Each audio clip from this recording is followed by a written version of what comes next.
Hi there! So I'm back with another sonogram video. So we remember from the previous videos that any mono sound can be represented in the dimensions of frequency, amplitude, and time.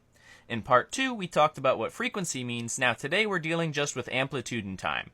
Now we all know how time works because we spend our entire lives learning how to cope with its relentless onward march, and amplitude is just a fancy word for loudness. So I'm just going to show you some examples of how these three dimensions are depicted with some basic sounds. First, drums. So with a simple kick and snare pattern like this is what we see.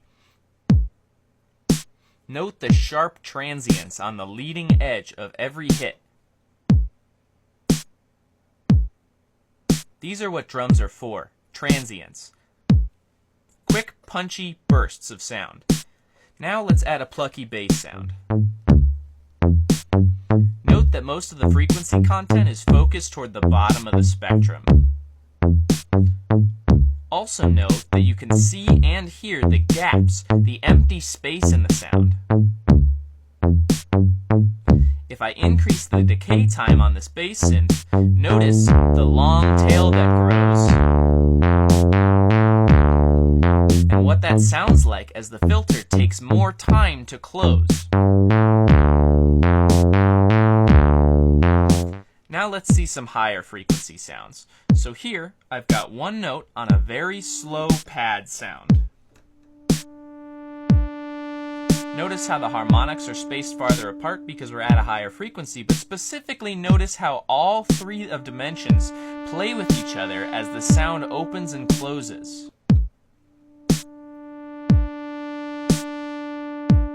Now watch what happens when I add in a second oscillator at almost exactly the same frequency. These crazy patterns start to appear. From the two different sounds fighting with each other. Now let's bring back in the bass and see how this whole thing sounds.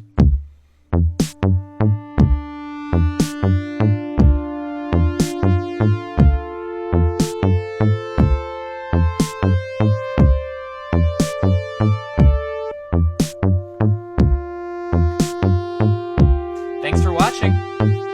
Follow for more sonic science and electronic music stuff.